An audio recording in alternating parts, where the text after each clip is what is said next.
बिस्मिल्लाहिर्रहमानिर्रहीम दी economy watch के नए एपिसोड के साथ मैं हूं उमर हयात खान और आप देख रहे हैं द इकोनॉमी वॉच।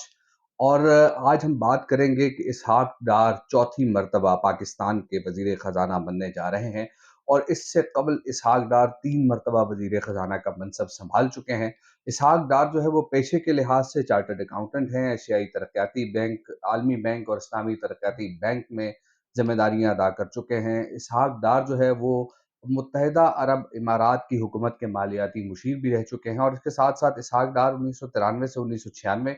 और 1997 से 1999 तक मेंबर कौमी असम्बली रह चुके हैं। इसहाक डार 1992 में चेयरमैन सरमायाकारी बोर्ड और वजीर मुमलिकत सनत के ओहदे पर फाइज रहे। 1997 में साबिक वजीर आजम नवाज शरीफ ने इसहाक डार को जो है वो वजीर तिजारत बनाया। फिर उसके बाद 1998 के एटमी धमाकों के बाद IMF से बेल आउट पैकेज के लिए इसहाक डार को वजीर महसूलात और इक्तिसादी उमूर का भी इजाफी चार्ज दिया गया। ये दो ओहदे इनके पास थे, दो वजारतें 1998 से 1999 तक इनके पास रहीं। 2003 में इसहाक डार पहली मरतबा सेनेटर मुंतखब हुए। 2008 में यूसुफ रजा गिलानी की काबीना में कुछ अरसे के लिए इसहाक डार को वजीर खजाना बनाया गया। 2011 में इसहाक डार को निशान इम्तियाज के लिए नामजद किया गया, लेकिन उन्होंने सदर आसिफ अली जरदारी से ये एजाज लेने से इनकार किया। 2013 में नून लीग की हुकूमत आने के बाद इसहाक डार तीसरी मरतबा वजीर खजाना बने। 2013 में नून लीग की हुकूमत में जो है वो तकरीबन 2017 तक वजीर खजाना के ओहदे पर फाइज रहे। 2017 में इसहाक डार के नाकाबिल जमानत वारंट गिरफ्तारी जारी किए गए, जिसके बाद वो सऊदी अरब, फिर उसके बाद इंग्लैंड वहां से चले गए। और गुज़िश्ता रोज पाकिस्तान वापसी के बाद इसहाक डार चौथी मरतबा वजीर खजाना का हलफ उठाएंगे। और इसहाक डार मार्च 2018 में चौथी मरतबा सेनेट के मेंबर मुंतखब हुए, लेकिन वो सेनेट का हलफ नहीं उठा सके थे। शहबाज हुकूमत में अगर देखा जाए तो इसहाक डार को मिफ्ता इस्माइल की जगह रिप्लेस किया गया है। इसहाक डार पर अपने गुज़िश्ता जो वजारत खजाना के दौर में डॉलर को मसनूई तरीके से कंट्रोल करने का इल्ज़ाम है। और ये भी कहा जा रहा है कि गुज़िश्ता दौरे हुकूमत में डॉलर का रेट कम करने के लिए इसहाक डार ने 5 अरब डॉलर जो है वो किसी से उधार लिए और वो मार्केट में फेंके, जिसके बाद जो है वो डॉलर की कीमत में कमी आई। और शेख रशीद जो इसहाक डार के बारे में कहा करते थे कि अगर इसहाक डार जो है वो डॉलर का रेट कम कर दें तो फिर वो अपना नाम तब्दील कर देंगे। फिर इसहाक डार ने डॉलर का रेट कम किया, लेकिन शेख रशीद ने अपना नाम तब्दील नहीं किया। लेकिन यहाँ सूरत हाल काफ़ी डिफरेंट है। मौजूदा अगर सिनारियों में देखा जाए तो पाकिस्तान के पास डॉलर्स की कमी है, और डॉलर्स की कमी के बायस अब पाकिस्तान को बड़े पैमाने पर दरामदात करनी है। और ये दरामदात, इसमें सबसे बड़ा हिस्सा जो होगा वो सैलाब के बायस जो है होने वाले नुकसानात की वजह से होगा। और इसमें सबसे ज़्यादा हिस्सा है खुराक का। खुराक की दरामद बहुत ज़्यादा हो सकती है, जिसकी वजह से पाकिस्तान की मीशत को प्रॉब्लम्स फेस करनी पड़ सकती हैं। अब इसहाक डार की जानिब से जो डॉलर को कंट्रोल करने के लिए क्या किया जाएगा, हमारी जब ज़राए से इस हवाले से बात हुई तो ज़राए ने हमें ये बताया कि इसहाक डार भी इम्पोर्ट बिल कम करके जो है वो डॉलर के रेट पर काबू पाने की कोशिश करेंगे। और इसहाक डार ने एक प्लान जो है वो दे दिया है। ख़ास तौर पर ये प्लान स्टेट बैंक के साथ शेयर किया गया है, वजारत खजाना के साथ शेयर किया गया है, जिसमें ये बताया गया है कि जो इम्पोर्टर्स हैं वो इंपोर्ट करने से कबल, 1 माह कबल, अपने जो जो अशिया उन्होंने इंपोर्ट करनी है उसके हवाले से पेशगी जो है वो आगाह करेंगे। और ये भी बताएंगे कि इस पर कितने डॉलर्स की ज़रूरत है। और फिर उसके बाद जो इंपोर्टर्स हैं वो उनके जो वैल्यूएशन है वो कस्टम्स की जानिब से भी की जाएगी कि कितना इंपोर्ट हो रहा है, कितनी इंपोर्ट इन्होंने करनी है। ये इस वजह से भी है कि मौजूदा हुकूमत के दौर में ही हमने देखा कि जब आलमी मार्केट में तेल की कीमतों में कमी आई तो जो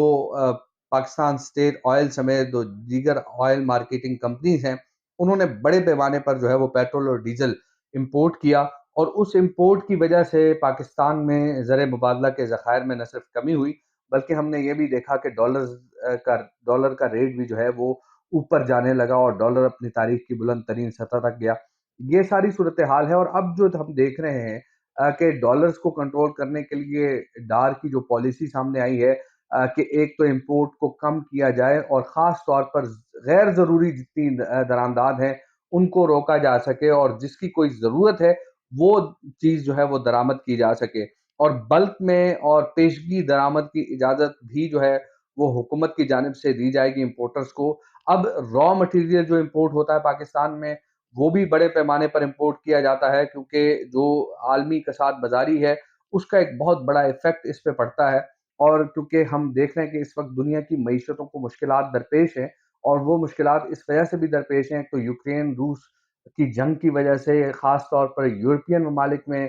کافی انسرٹینٹی کی فضا ہے اکنامکلی۔ پھر اس کے بعد ہم یہ بھی دیکھتے ہیں کہ یورپ میں جو ہے وہ بے روزگاری کی وجہ سے بھی ایک اکنامک انسرٹینٹی وہاں پر موجود ہے، اور امریکہ کے اندر بھی ہم دیکھ رہے ہیں کہ امریکہ کی جانب سے بھی جو ریٹ ہے شرح سود کا وہ بھی بڑھایا جا رہا ہے، دیگر ملکوں کی جانب سے بھی شرح سود جو ہے اس کو بڑھایا جا رہا ہے۔ تو اس پر جو عالمی بینک ہے اور آئی ایم ایف ہے انہوں نے اپنے کنسرنز شو کیے ہیں کہ جو انٹرسٹ ریٹ ہے اس کو بڑھایا جا رہا ہے، لیکن دوسری جانب ہم یہ دیکھ رہے ہیں کہ ایک اچھی خبر یہ ہے کہ پاکستان نے آئی ایم ایف کے ساتھ جو آئی ایم ایف کی شرائط ہیں ان پر ری نیگوشیٹ کیا ہے، خاص طور پر جو سیلاب کی صورتحال کے بعد، اور ہم یہ دیکھ رہے ہیں کہ سیلاب کی صورتحال کے بعد پاکستان نے جو نیگوشیشنز کی ہیں اس میں جو بڑی 3 شرائط ہیں ان شرائط پر نظر ثانی کی جا رہی ہے، اور آئی ایم ایف بورڈ کی منظوری کے بعد جو شرائط میں نرمی کی جائے گی، اور اس میں سب سے پہلی جو اہم شرط ہے کہ جو پیٹرولیم لیوی حکومت نے امپوز کرنے کی شرط آئی ایم ایف کی مانی تھی اس کو 3 ماہ کے لیے جو ہے وہ منجمد کیا جا رہا ہے، اور اس کے ساتھ ساتھ جو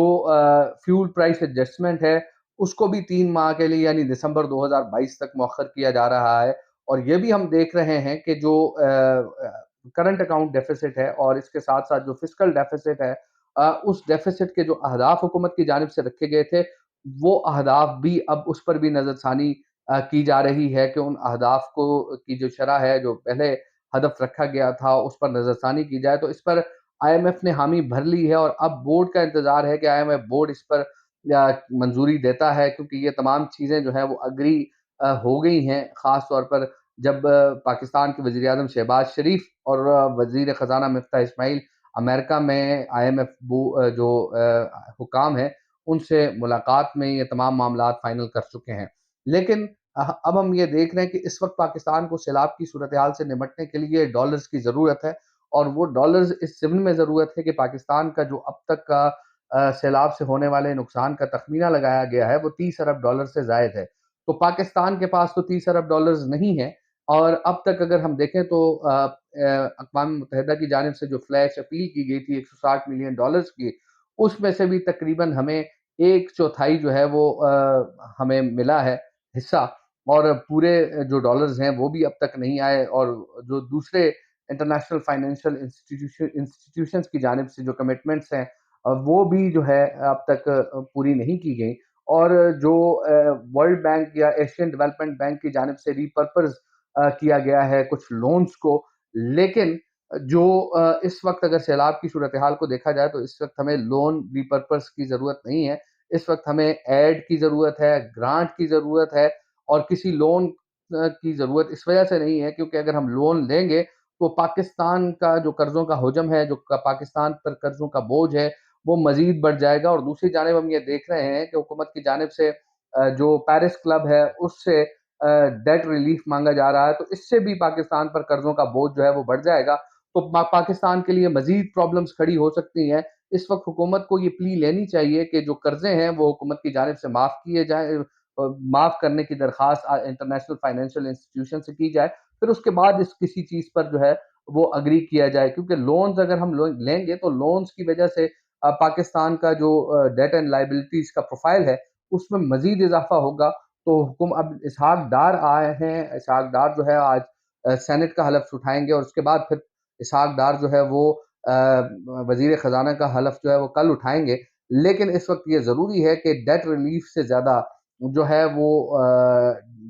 رائٹ آف کی طرف جایا جائے، اور عالمی مالیاتی اداروں سے یہ کہا جائے کہ اس وقت جو رائٹ آف کا معاملہ ہے اس پر بات چیت ہونی چاہیے، تبھی پاکستان کی معیشت جو ہے